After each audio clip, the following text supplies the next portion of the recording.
we had been written off by medical professionals. Here, they just basically said you're basically in for a life of medication and hospitalization. We often hear marriage vows recited at weddings, where couples promise to love each other unconditionally through sickness and health. Keeping these vows takes strength and perseverance. This story is about just that. Doris Miller held on tight to her husband, who once suffered from schizophrenia, even when the world had given up on their marriage. She believed that beneath the cruel illness was the man she had once fallen in love with. Fears about dying just didn't seem quite rational anymore. I first thought he was maybe experiencing a bit of a spiritual problem. There was a point where I was, I think, just cleaning, doing maybe some spring cleaning in the house, and I came upon a whole bunch of medications that Sean had been stocking up in the closet. And they were medications that were prescribed, but they were from an earlier time, probably at least 5 to 6 years old at this point. So I told him to stop. I said, you know what, I have no problem with you being on medications, but you cannot be taking these medications without supervision. Shame, I guess, pride, I'd have to say all the above. It's one of those things, I mean, it's bad enough to have and struggle with a mental illness. And to admit that, I mean, that's even harder, right? Because there's stigma. And the second part of that I mentioned, pride, is you have an idea that you're gonna beat this thing, right? You're gonna do it, and the medications are indicative of there being a problem, right? So I didn't like what the medications represented. He started dropping out of life in some ways. He stopped playing music. He didn't want to volunteer anymore at the church that we attended. He just seemed to struggle more in social settings. He would stop hanging out with his friends. He would make plans. He would cancel them. So initially it just seemed like he was more stressed, and that then turned into a psychotic episode. I guess whatever was happening beneath all the sedation that he was, self-initiating suddenly came out, and he ended up in the hospital shortly after that in 2003. Yeah. He had one episode a couple of years prior, but he hadn't been hospitalized since then. He wasn't even on medication when I met him. He was a musician. He was working full-time. He had lots of friends, so it appeared at the time that the episode was just a hiccup in the plan of life and did not seem to have any further impact. I never felt I was in danger per se, but I felt that, especially when Sean was having psychotic episodes, that maybe he wasn't entirely safe in his decision making. There's always that possibility when someone is extremely delusional that they're more likely to do something unsafe to themselves, I think, than to other people. Yeah. He kept saying the voices were telling him to break certain things in the house, so he was very destructive around the house. So he was breaking part of the bed, he kicked in the computer tower, and obviously he was not, he had lost to some degree touch with reality, and the voices had really taken over at that point, and he needed help. At one point, Sean was going through, a very serious psychotic episode, and I was unable to get any other kind of community help, and finally I had to resort to calling the police and in the middle of the night to try and help me deal with what was happening, and they had to take him away to go to the hospital. I felt very excluded as a family member in terms of, participating in the plan of care that Sean was supposed to have. And I found that very difficult because I was afraid of what was happening. I had wanted to talk to somebody and, just for, some affirmation about what they were doing. But every phone call was not responded to, and I thought that, even though he's the patient, eventually it's me that's taking Sean home, right? And so I think in order for us to be more successful, it's really important to include family members, in what is happening. I think leaving family members out just makes them feel very afraid of the unknown, afraid of what they don't understand. I was told specifically this was a chronic condition, this would reoccur, this was lifelong. And then in 2005, when he was diagnosed with schizophrenia, they wanted to put him into a chronic care unit. They suggested on a number of occasions that I leave the marriage because, this wouldn't be much of a life for me, having to live with someone like this, because he would never be the same again. He wasn't the same person I married.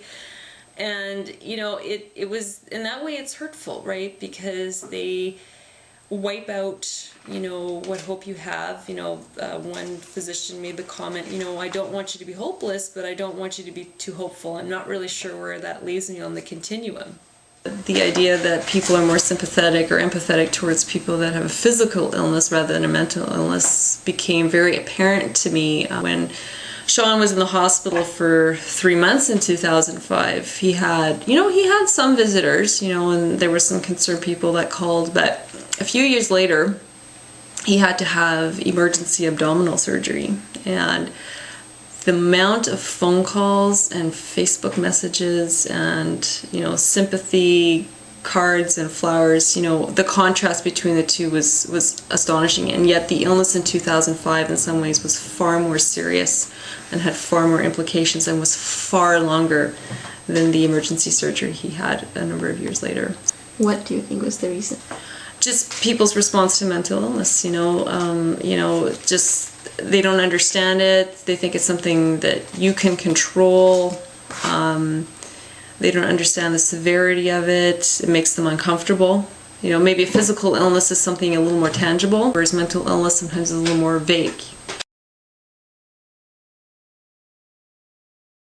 There was a bit of hesitation on my part to share with people that Sean wasn't well or that he had been hospitalized, because some people's reactions to Sean had now become one more of avoidance, because prior to every hospitalization that he would act different. There was a change in his behavior that was quite marked, just maybe the way he spoke to people, what he said to them. And I think that maybe kind of made people feel uncomfortable, and so the natural response was just to kind of back off. And the other part that made me feel somewhat alone is that Sean didn't want me to really share what was happening either. So people would ask me, so what's happening with Sean? How come he's losing so much weight? He's looking pretty pale. And I would be like trying to cover up, oh no, he's fine, he's just on some diet, I think, I don't know. And I wouldn't really be maybe completely honest. So people came to their own conclusions. So what I learned is that in a journey like this, you do truly find out who your true friends are. They just supported me, especially me. They just always encouraged me, always said, you'll get through this, you'll find a way through, you guys were going to be okay, and that was very helpful to have someone believe that we could actually make it out and make it through. A lot of people would have left had they gone through the circumstances that we went through. There are a number of things that went on in our home, but yet, she stood and stayed by my side regardless. And she held on to that hope. And I think that, for me, that was incredible that someone would stick by my side. And I think it was an incredible example of God's unconditional love for us. I think what made me hold on to hope and that we would, recover from all of the things that had happened to us throughout this illness was remembering what Sean had been like before he was ill. And when we were dating, he had written me many letters. This is a pre-email type thing that we did, and so we would exchange letters a few times a week. And during the time that he was hospitalized for 3 months, I started reading these letters again. I just really felt I needed to just read that, right? Because everything was so negative. He was so different. Now, just a few years later, his personality was just really unrecognizable to what it had been. And as I was reading the letters, I just remember what he had been like, this really calm, fun, happy guy, and it just gave me hope that we could get that back again. Just remembering again where we once were and why we had gotten together and why we got married and why we liked being together, because a lot of that just seemed to be part of a very distant past. And it was, so I mean, I really missed him when I read those things, because I realized, wow, we've got a, I have a really different person in my life right now. But at the same time, I thought, we could get back there somehow. I don't know how, but we're going to get back there. We found that there is an amazing gut-brain connection. Absorption of nutrients has a lot to do with mental health. We had to change some dietary things, and all this was while I was still on medication.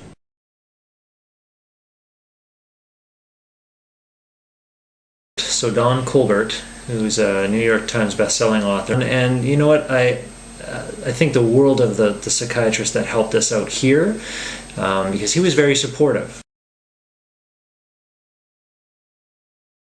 It was an investment into health, because when I wasn't working due to the illness and on medication, we were losing tens of thousands of dollars from lack of employment, right? Believe it or not, the contrast between what we spent per year on the care and what we were losing was stark, like night and day difference.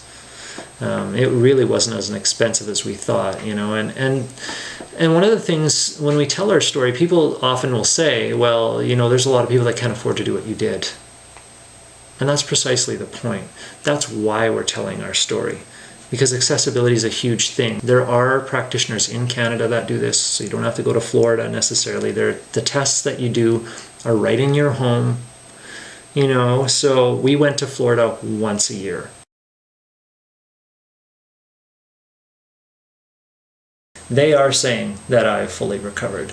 Part of the reason that we want to share our story is that we're hoping to put a positive light on this illness. That not everybody is, committing, horrendous crimes. There are people that have this illness, that have recovered from this illness, and even those that maybe haven't completely recovered, they are positive contributors to society.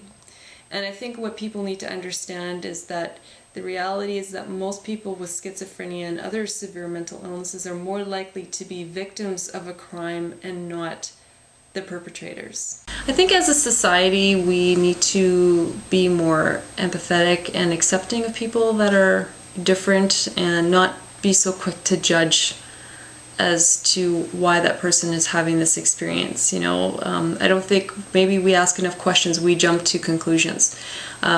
We believe everything that we see in entertainment and in media, and I think we need to spend a little more time actually learning and getting educated about what really mental illness is all about. I think one of the biggest issues for both the public and people that are going through the illness is that we see the person as the illness, not a person battling an illness. And there's a distinct difference. And that was one of the things that actually helped me recover, is that I didn't call myself a schizophrenic. Schizophrenia was something that I was battling, not my identity.